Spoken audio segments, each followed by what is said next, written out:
Call me petty, but tonight I stopped explaining my worth. I walked out, left a note with the truth, and watched the laughter choke itself.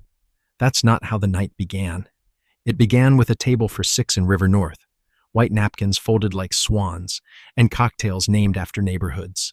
Lily slid into the velvet booth across from me, the pink of her lip gloss catching every small light. Her friends were already mid-story, partners, promotions, apartments with concierge packages, little trophies stacked in words.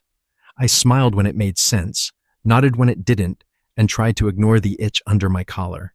There are nights when your place in the world feels measured, and for some reason, mine felt like it was being weighed on someone else's scale. Introductions came around like a lazy carousel. Brooke first, law, of course. Cole, energy sector, just back from Houston, jacket still smelling like airport coffee. Naomi, agency, the kind that wins awards you never see, but always hear about. Then Lily lifted a hand toward me, like a presenter. "This is Jake," she said, light and bright and careless. He works at some tiny office doing Excel spreadsheet stuff. A small laugh fluttered from her like a napkin tossed into the air. Brooke echoed it. Cole, too. Naomi smiled without her eyes. And for a second, I watched myself shrink to a dot on a chart. I could tell myself it was nothing. I could brush it off, make a better joke, play along. But that sentence sat down heavy. Tiny office, Excel stuff. It was the tone, the way it bundled who I am into a single unimportant cell and dragged the corner till I was resized to nothing. I didn't make a scene. I ate the charred octopus like it had done something wrong to me. I listened to Cole talk about bonuses and fracking like I'd never seen a balance sheet that told a truer story. Between courses, Lily leaned close and whispered something about my tie knot. She said it with affection, but it felt like a parent wiping a smudge off a kid's face. When I excused myself to the restroom, I caught my reflection in the mirror. A man who had quietly accepted a sandpaper version of love. I rinsed my hands longer than needed. The water ran hot. The mirror fogged. I wrote a circle with my finger and looked straight through it. The waiter brought creme brulee, tapping the sugar top with a spoon, and someone raised a toast that wasn't to me. Brooke mentioned Lake Como like it was a suburb. "You two should come," she said to Lily, "not to us." Lily laughed, lifted her glass, and the light fractured. I could feel a clock inside me, winding too tight. I wasn't jealous of any of it. I wasn't even angry, not exactly. I was tired of being explained, as if my year didn't hold 100 quiet victories no one saw. The systems I built that kept other people's days from falling apart. The savings I found in lines of numbers that looked like nonsense until they didn't. The calls where I made someone braver by giving them a better picture of the future. None of that glitters across a restaurant table. None of it fits on a napkin list. We paid. We bundled out to the curb.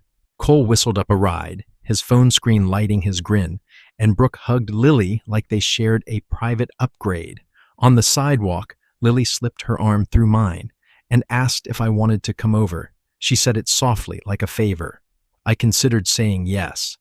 I considered folding back into the night and letting the feeling pass. But my spine had found a new angle. "I'm going to head home," I said. Lily frowned like a small glitch in a perfect feed. "You're sulking." She made it a joke to keep it light. I smiled back because sometimes grace is just refusing to hand someone your dignity.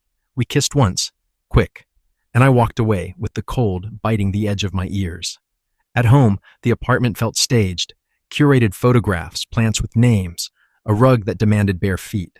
Lily arrived later, late enough that I'd already showered and sorted my thoughts into a neat little stack. She asked what was wrong. I told her I didn't like being introduced like a prop. She rolled her eyes and yawned at the same time, a skill she'd practiced. "Everyone was just teasing," she said. "Don't be dramatic." She turned on a show. The blue light wrote our faces in thin strokes. I lay awake for hours, counting the ways I'd made myself smaller to fit this life. At 5:45 a.m., the city still gray and waiting. I was done counting. I packed quickly, rolled shirts, folded the sweater her mother hated, slid a book into the side pocket of my bag. I left the framed photo of us laughing on the kitchen shelf. There was a good moment in that picture, and good moments deserve to be left intact. On the counter, I wrote a note. I didn't apologize. I didn't accuse. I told the truth in clean lines, that I would be staying with my sister for a while, that I needed space from a version of myself that couldn't breathe, that I would not answer calls today. I signed my name like a person who had learned to write it again. By 6:10, I was at the lobby desk. Marco, security, always with a crossword, looked up and blinked. "Early man," he said. I handed him the envelope. "For Lily," I said. "Please give it to her when she asks." He read my face like a weather map, nodded once, and slid the envelope into a drawer as if it were a fragile thing. I stepped outside and felt a strange light ache, like a pulled tooth you still keep touching with your tongue. My sister, Renee, lives in Uptown, in a place with sourdough starters and a patio crowded with herbs. She opened the door in a robe and hugged me with both arms and questions. "Guest rooms made up," she said before I could explain. "That's the thing about the older sister you shared bunk beds with. She recognizes the pace of your footsteps." I slept 3 hours and woke to the smell of coffee and the sound of her watering the basil. My phone was a small riot, messages from Lily in balloon text bubbles. "Where are you? The internet is acting up. Did you cancel something? I need the spreadsheet with the vendor codes. Why isn't the hot water working?" It wasn't anger yet, not the kind with volume. It was inconvenience, the soft panic of a world designed for you finally revealing the scaffolding underneath. I didn't answer. I sent Renee a smile across the counter and took my coffee to the window. Uptown looked like someone had decided mornings should be kind. For the first time in months, my breath didn't feel leased. In my email, 3 recruiters had followed up on the same posting I'd ignored last week. A company in Seattle, South Lake Union, building analytics from scratch. They'd reached out before. I'd thought it was a long shot. Tiny office Excel guy, remember? I clicked reply. I wrote 2 paragraphs about what I'd built, the forecasting models that found the thin red line where spend met sense, the reporting stack that let decision makers stop guessing, the little hacks that made scattered teams talk to each other in numbers and then in words. I didn't sell it. I just described it like you describe a bridge that held. An hour later, a ring from an unknown number. "Hi, Jake." A woman named Priya. Calm voice, head of analytics hiring. She asked me about the work I loved most. It's always that question that unknots people. I told her, not dashboards, not even predictions, but the moment someone sees a pattern and realizes the future can be nudged. She laughed softly.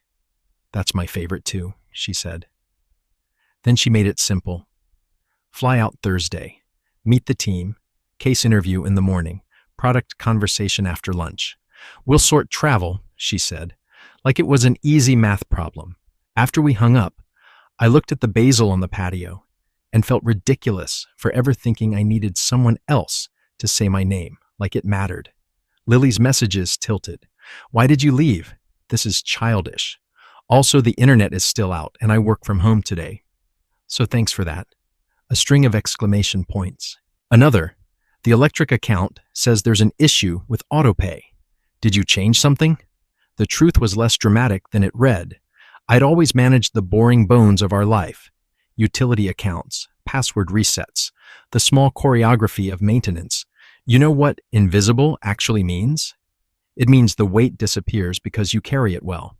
Remove the carrier and the thing clatters to the floor. I typed exactly one reply. "Call building management for the water heater. For the rest, contact the providers." She sent a screenshot of an error, as if I were tech support. I put the phone face down. Renee worked in public health. She looked over her glasses at me like an elder owl. "You okay?" I nodded.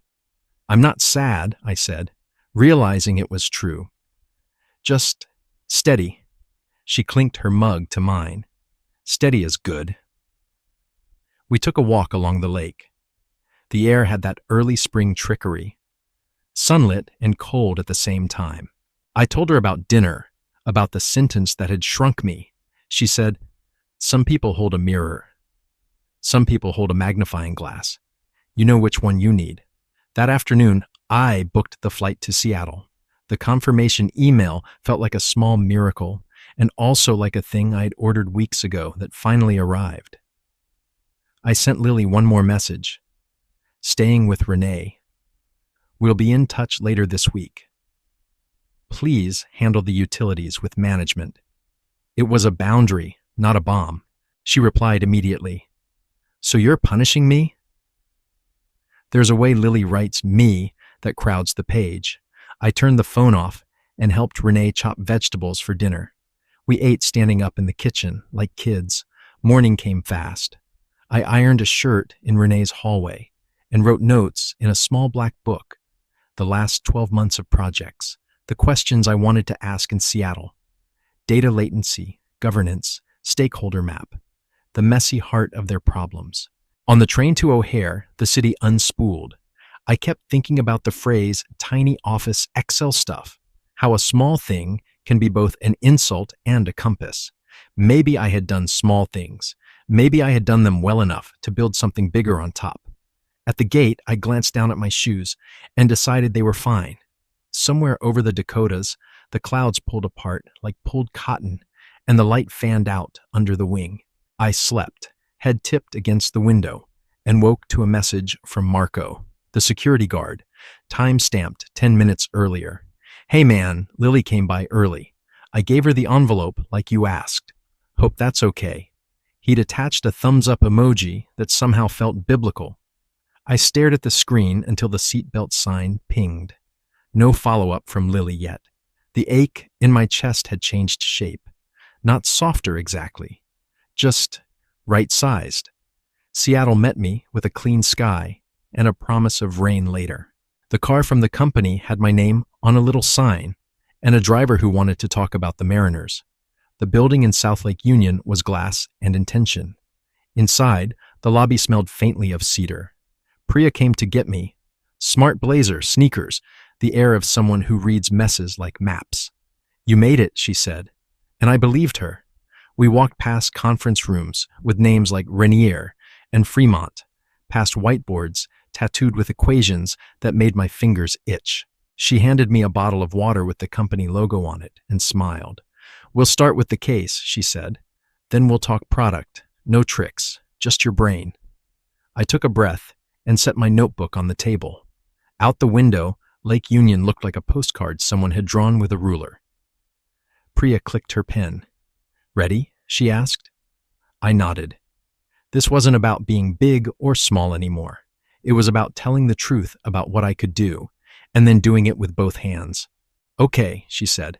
Let's build. The case was an honest mess, the kind you can love. 3 product lines, seasonal volatility, a marketing team that ran campaigns like fireworks, bright and brief, and a finance group that wanted clean lines across a jagged coastline. I started with what you always start with, where the data lives, who owns it, and what it wants to be when it grows up. I sketched a pipeline, not pretty, not final, just enough to make a point. Accuracy over novelty, timeliness over ornament. Then I asked the question that usually tells the whole story.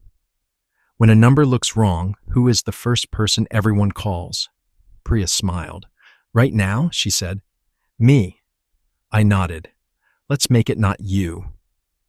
We worked through the math of lost inventory and the politics of definitions.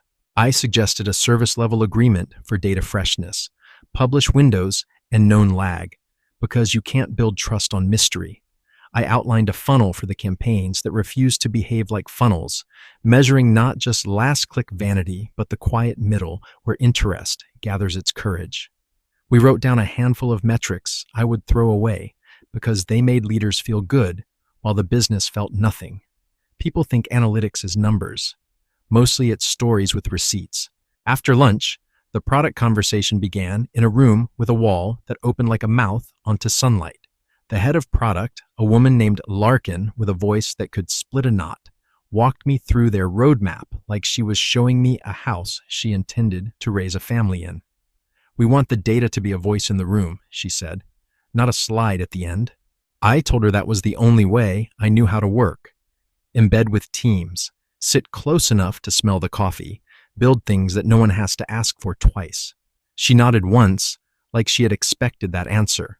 Sometime, between the second whiteboard and the third, my phone buzzed in my pocket, insistent as a fly, and I let it buzz out. There would be time later for whatever that was. We closed the afternoon with the only question I cared about more than money: autonomy. "If I join," I said, "I need the room to build the platform, as if I'll have to use it with a hangover." Larkin laughed. "Build it like you've got a cold, 2 screaming kids, and a board meeting in an hour," she said. "We like systems that forgive us when we're human." Priya glanced at Larkin, then at me, and the look said the room had already made up its mind. They walked me back to the lobby as the first smear of gray moved in from the water. Priya's sneakers squeaked on the floor. "Can you hang for 10 minutes?" she asked. I said yes, sat on a sculptural bench that looked like a friendly whale, and watched the elevator numbers bloom and fall. I checked my phone. 3 messages from Lily. "Not all recent. Where are you? Why are you ignoring me? This is ridiculous." One from Marco, time-stamped 20 minutes ago. She read it. "I don't know what you wrote, but man, you okay?" I typed back, "I'm good. Thank you." Priya returned with a folder that didn't need to exist in the age of email, but made the moment feel ceremonial. We went into a small room where a plant was doing its best in a corner. She sat. "We'd like to make this simple," she said. Then she named a number that landed like a warm coat across my shoulders, 40% above what the tiny office had paid me to be quiet. Benefits that didn't feel like traps. A signing bonus that felt like an apology from the universe for all the dinners I'd swallowed my pride. "We want you to start as soon as you can," she said. "We'll help with relocation." I didn't pretend to negotiate for sport. I asked for the tools and the headcount that would keep the promise we'd just made to each other. Priya nodded and wrote them down like items for a grocery run. We shook hands. Her grip was dry and sure. Outside, the rain finally began, polite as a neighbor. In the car back to the hotel, I realized I was smiling in that unphotogenic way people do when they forget they have a face. Back in the room, I stood at the window and watched the city remember it lived near water. My phone rang with Lily's name. I let it go to voicemail. Then another call. Same name. Then a text. Answer. I didn't. The third call I took, not because I wanted to, but because sometimes silence lets someone write a story in which you are the villain, and I prefer to audition for myself. I pressed accept and said hello. She didn't breathe first. "You humiliated me," she snapped, which was a curious rewrite. "Marco gave me a letter in the lobby like I'm some, I don't know, delinquent." He looked at me like he knew something about me. "You went to your sister's? Are you 12? I let the words pass by, like weather. Then she cried, sudden and sharp, the way a child cries when a toy breaks in a store. Not grief exactly, but outrage at the interruption. "Why are you doing this?" she asked finally, small. "I'm not doing anything to you," I said. "I just stopped doing everything for you." A long beat. "This is about what I said at dinner?" she asked. "Everyone knows you're good at your little," she swallowed the word, little. There it was. Sometimes the word you won't say is the loudest one in the room. "Lily," I said, gentle because cruelty wouldn't buy me anything. "I need to be with someone who doesn't laugh when it's time to list what I am." Silence that hummed like a refrigerator. "So that's it," she said. "You're just gone?" I thought about the envelope, about Marco's careful hands. "Yes," I said, "for now and for later." She inhaled like she was going to say my name, then exhaled a shape that didn't require one, and hung up. I slept like people sleep after they stopped carrying a piano up a staircase alone. The morning came with clean light and coffee that tasted like a place that respects mornings. I wrote an email to Priya accepting the offer and copied the recruiter and HR because the world runs on loops. Then I booked a return to Chicago for 2 days later to collect the rest of my life. On the plane back, I drafted a short message to my boss at the tiny office. I told him the truth, not the drama. I'd been offered an opportunity that matched the work I wanted to do. I thanked him for the good parts. He replied within an hour with a sentence I'll never forget. You were always building things bigger than our walls. Go. At the apartment, Lily was at work, or somewhere else. I packed with the tenderness you save for things that used to be good. I left the key on the counter and a list of the utility accounts with customer service numbers beside it. Charity, I suppose, or maybe just conscience. Marco buzzed me out of the building and gave me a nod that felt like a benediction. On the sidewalk, I set my bags down and took a picture of the front door, not to remember, to prove to myself I didn't need the picture. I moved in with Renee for 2 weeks while I waited for the Seattle lease to sort itself. We cooked too much food and donated most of it. She insisted on buying me a set of towels that don't scratch your sins off, and I let her, because love looks like that sometimes. Lily sent 3 messages in that time that laddered down from anger to nostalgia to a kind of PR statement about growth. I answered none of them, not because I'm cruel, but because some conversations only make the echo louder. I shipped my books. I gave away the couch. I learned the names of clouds over the sound. Seattle welcomed me with a desk that faced a window and a team that treated questions like gifts. In the first month, we caught a leak in a place the budget hadn't bothered to look, and I watched Larkin grin with all her teeth. In the second, we killed a set of dashboards that had dressed up noise as music, and the marketing head brought croissants to the meeting where we buried them. In the third, a junior analyst told me she finally knew where to put her curiosity when it woke up. We instituted the publish windows. We wrote the dictionary of definitions, a living thing with a spine. We started showing up to product reviews without slides and left with decisions we believed. On Fridays, I walked down to the water and let boats reset my posture. Somewhere in there, life asked for more of me and gave more back. I met Elise at a friend's belated housewarming, where the music was a little too smart for dancing, and the cheeseboard had a legend. She worked in urban planning, which means she thinks in lines and people at the same time. And I liked the way she listened like a scientist and laughed like a mistake she planned to keep. On our third date, I told her about Chicago, about the dinner and the word little. She winced. There is no little work, she said, only unseen. I would have proposed right there if it hadn't been the sort of restaurant where proposals go to die. I waited until the spring, on a hill that pretends it's a mountain, picnic ants and all. She said yes, easy. Years do what they do when you stop trying to wrestle them into proving something. Promotion came not like a medal, but like an invitation to carry heavier things with stronger friends. I visited Renee and her basil every Thanksgiving. Marco and I still text once a year on New Year's. He sends a picture of the crossword. I send a dad joke about 7-letter words for peace. Every now and then, someone sends me a screenshot of Lily in a context where she looks happy with a dog that is absolutely loved, and I hope she laughs at better things now. You want to know about the letter? I never tell people exactly what it said, because that's mine, but I can tell you the shape of it. It wasn't a threat or a performance. It was a table of contents for the last year of my life, listed in nouns, models, migrations, outages resolved, audits passed, saves, signals found. People helped. Meetings where a clearer picture changed a choice. It was not a resume. It was a record.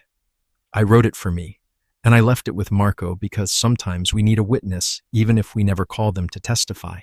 I suppose Lily read it and saw the scaffolding she'd mistaken for a wall. I suppose she cried for a reason that had my name in it, and another reason that didn't. The letter wasn't meant to break her. It was meant to stop breaking me. If you want a villain, you'll be disappointed. There's no screaming scene, no wine glass shattering in slow motion, no elevator doors closing on a perfect parting line. Just a dozen small choices made awake after too long a sleep. Quiet justice isn't cinematic. It's steady. It's leaving the key on the counter and taking the train to O'Hare. It's building a system that forgives human mornings. It's choosing a city that smells like cedar when it rains.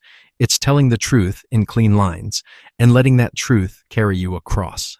Tonight, I'm standing on a balcony in South Lake Union with Elisa's hand in mine and the city doing its slow electric breathing.